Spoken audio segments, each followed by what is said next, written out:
Welcome to today's deep dive. Hmm. We're going to be exploring Exodus chapter 39. This is the culmination of the Israelites' journey of building the tabernacle.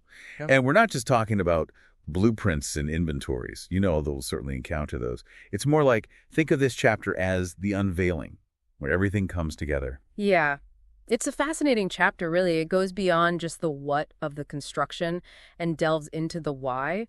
You know, the Israelites' meticulous obedience to God's instructions. It's front and center. And that tells us a lot about their relationship with the divine. Yeah, and right from the start, you see this emphasis on following the instructions precisely. It's like they're saying, see, God, we did exactly as you commanded.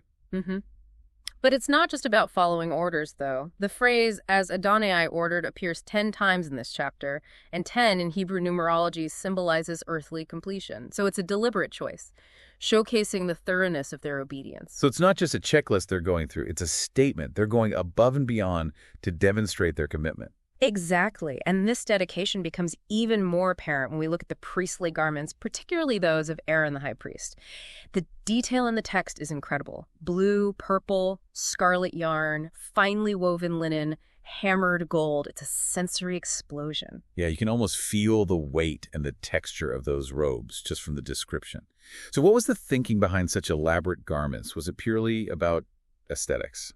I think it goes much deeper than that. Remember, the high priest was a mediator between God and the people. So these garments weren't just about looking impressive. They were imbued with symbolism.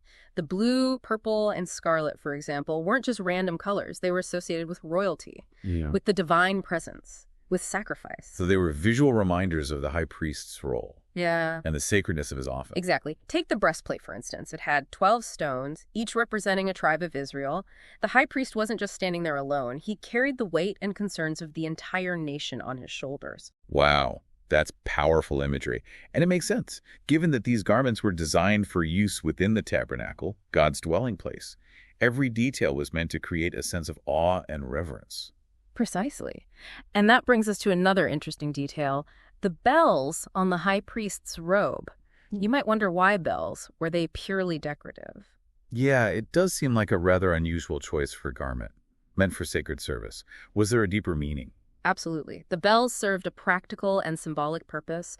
The priests were constantly moving within the tabernacle, performing rituals, and the bells announced their presence, their movement within the sacred space. Like a subtle sound marking their every action, a constant reminder that they were in the presence of God. Exactly. And the bells weren't just for God's benefit. They were for their own as well, a constant auditory reminder of the sacredness of their tasks, their service to the divine. Yeah, it makes you wonder how the sound of those bells might have affected the Israelites' experience of worship. Was it a comforting sound? A reminder of God's presence? Or perhaps a bit unnerving? Knowing that every movement was being marked and acknowledged, it must have added another layer of meaning to their rituals. It's an interesting thought, isn't it? How sound can shape our experience, especially in a space as significant as the tabernacle. It wasn't just a visual spectacle, it was a multi-sensory experience designed to draw them closer to the divine. But Exodus chapter 39 isn't just about dazzling robes and evocative sounds. It also includes a meticulous inventory of all the tabernacle components. And honestly, when you think about it, an inventory doesn't sound like the most gripping part of the story. Oh, you'd be surprised. This isn't just some boring list. It's a testament to the Israelites' meticulous dedication.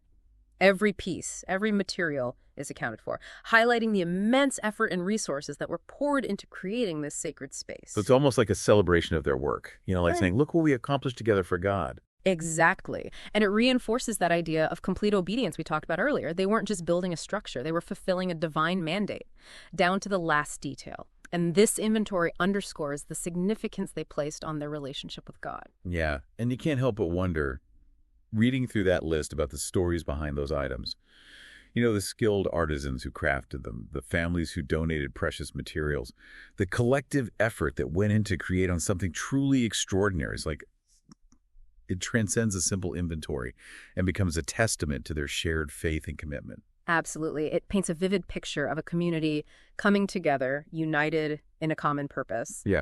And speaking of coming together, at the end of the chapter, we have this beautiful moment where Moses sees the completed tabernacle. and he blesses the people. Yeah, it's a powerful scene, full of emotion. It feels like a culmination of all their hard work and sacrifice, a moment of shared pride and accomplishment. And it speaks to that deep connection between obedience and blessing. They had faithfully followed God's instructions, and now they stood before this magnificent creation, a tangible representation of their devotion. But it's not just about the physical structure, is it? The tabernacle wasn't meant to be some static monument. It was meant to be transported, assembled, lived in. It represented a way of life, a constant reminder of God's presence among them. You hit the nail on the head. That's where the real challenge begins. They've proven their obedience in the building process, but now they have to live out that commitment, integrate this symbol of God's presence into their daily lives. That makes me think about how we often compartmentalize our own faith, relegating it to certain times and places. But the tabernacle was designed to be woven into the fabric of their everyday lives, a constant reminder of their relationship with the divine. It's a powerful reminder for us, too. How do we create that sense of the sacred in our own lives? How do we ensure that our faith isn't just something we practice on certain days or in certain spaces, but something that informs and shapes our every thought and action? Perhaps it's about finding ways to infuse our daily routines with intentionality, to see the divine spark in the ordinary, to acknowledge the sacred in the seemingly mundane. Yeah, it could be as simple as pausing for a moment of gratitude before a meal. We're taking a walk in nature and appreciating the beauty of creation. Or maybe it's about approaching our work, our relationships, our creative pursuits with a sense of dedication and purpose, recognizing that even the smallest actions can be an offering, a form of worship. It's about finding those bells in our own lives. Do you know those reminders that call us back to the sacred, those practices that help us cultivate a sense of awe and reverence in the midst of our busy lives? And remember, it's not about achieving some unattainable level of spiritual perfection. It's about making a conscious effort to connect with the divine, to seek out those moments of grace and wonder, to cultivate a spirit of gratitude and reverence. Yeah. It's about building our own spiritual tabernacles, brick by brick, bell by bell, not with physical materials, but with the choices we make, the values we uphold, the love we share. It's a journey, not a destination. And just like the Israelites, we don't have to undertake this journey alone. We have the wisdom of Scripture, the support of our communities, and the ever-present grace of God to guide and sustain us along the way. So as we delve deeper into Exodus chapter 39, let's shift our focus now to those priestly garments we talked about earlier. Yeah. You know, those intricate details, the symbolism woven into every thread. They tell a fascinating story about the Israelites' understanding of God and their relationship with the divine. They were more than just clothes. They were a visual representation of the high priest's role as mediator between God and the people. Take the ephod, for example, this elaborate vestment worn over the robe. It sounds beautiful, but I'm curious about the practical aspects. What was its purpose? It was more than just decorative. The ephod held the breastplate, with the 12 stones representing the tribes of Israel, symbolizing the high priest's role as a representative of the entire nation before God.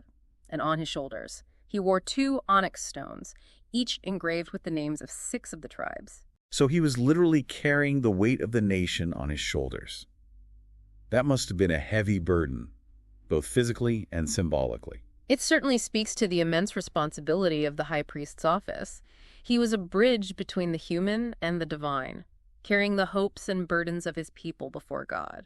And let's not forget those bills and pomegranates. They weren't just a fashion statement, were they? Not at all. Remember, they served a practical purpose.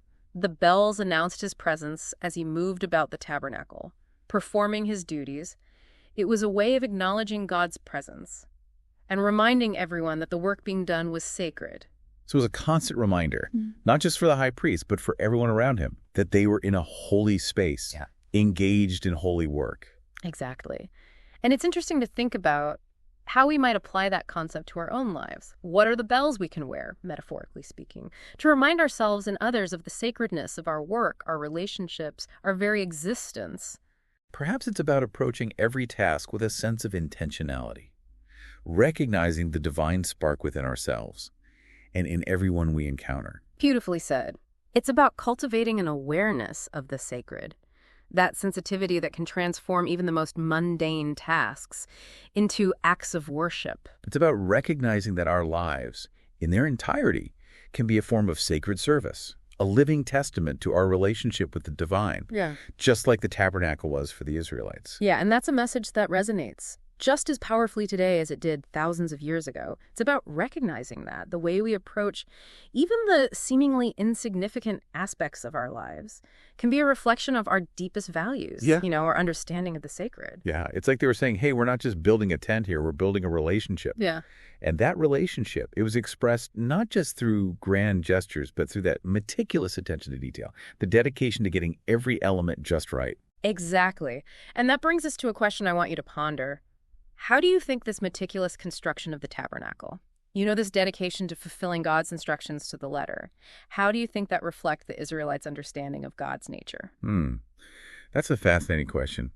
It makes me think about how different cultures throughout history have approached the divine. The pyramids, the cathedrals, the temples, they all speak to this human desire to create something worthy of the divine. Yeah. To express our reverence through these physical structures. Precisely. And the tabernacle fits beautifully into that narrative. It speaks to the Israelites' belief in a God who is both transcendent and immanent, a God who is beyond our comprehension, yet also intimately involved in our lives. So it's not just about creating a physical dwelling place for God, it's about creating a space within ourselves, a space where we can connect with the divine. To me, that's the real lesson of Exodus chapter 39. It's not just about the building, it's about the builder. Beautifully said. It's about cultivating that sense of the sacred in our own lives, about recognizing that. Every choice, every action can be an opportunity to build our own spiritual tabernacles, spaces where we honor God, where we connect with our deepest values, where we nurture our relationship with the divine. And just like the Israelites, we don't have to do it alone. We have the guidance of Scripture, the support of our communities, and the ever-present grace of God to guide us on our journey.